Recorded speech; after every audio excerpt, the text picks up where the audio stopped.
Les maisons écologiques trop chères pour être vraiment populaires. Mais c'est-tu vraiment trop cher? En bout de ligne, tout de suite, lors de la construction, ben c'est ça que je veux qu'on revoie aujourd'hui un peu. Et je ne suis pas le plus grand expert en maisons écologiques, en construction de maisons écologiques, en maisons LEED, peu importe. Mon objectif, c'est que justement cette vidéo-là suscite de l'intérêt, des commentaires, une conversation, des débats, puis qu'on en apprenne davantage parce que les gens vont commenter sur l'endroit où ultimement cette vidéo-là va être publiée. Fait que ce soit TikTok, Instagram, Facebook, YouTube, mon podcast, peu importe, mais donnez-moi votre point de vue, du output, des commentaires, votre expertise, c'est ça que je cherche. Je veux qu'on parte des conversations pour essayer que les experts du milieu participent à cette vidéo-là pour qu'on en apprenne davantage. Parce qu'une maison écologique, ultimement, c'est à peu près 25% plus coûteux qu'une propriété standard. Mais la performance à long terme, en termes d'efficacité énergétique, vient donner une plus faible quantité de dépenses associées à la propriété. Tu vois-tu que je ne savais pas trop ce que je m'alignais avec cette phrase-là.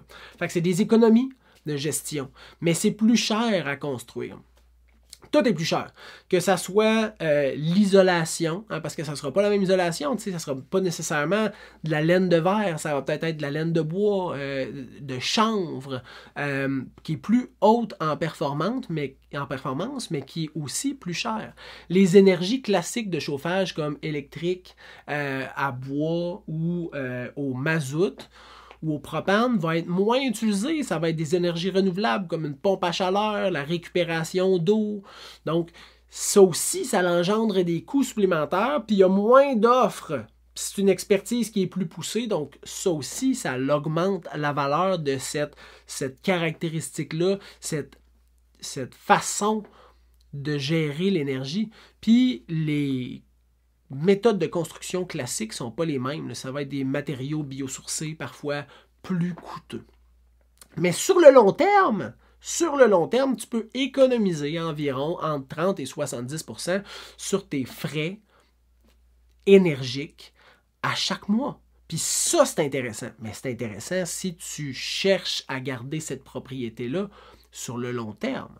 L'entretien, étant donné que c'est des matériaux plus résistants, plus durables, parce qu'ultimement, on ne veut pas rejeter ces matériaux-là, c'est écologique, donc c'est écologique aussi sur l'entretien, les changements des matériaux, mais ça aussi, ça amoindrit les coûts, toujours sur le long terme. La valorisation immobilière est plus grande d'une maison écologique. De combien plus grande? Bien, étant donné qu'il y a très peu d'échantillons de ces types de transactions-là, c'est dur de mettre un pourcentage. Mais étant donné que les frais d'entretien sont plus faibles, que les frais énergiques, les coûts énergiques sont plus faibles, que la propriété est de plus grande qualité, bien, c'est sûr que la valeur de la propriété est augmentée. Puis, il y a des aides et des subventions qui sont disponibles pour ce type de construction-là qui viennent vous aider à réduire les coûts de construction. Puis, étant donné que ça optimise le prix de vente, ben c'est quelque chose sur le long terme qui est vraiment, vraiment intéressant. Mais ça prend combien de temps pour rentabiliser cet investissement-là si, ultimement, tu penses la vendre? 10 ans? 20 ans? Il faut avoir une vision à long terme pour ce genre de propriété-là.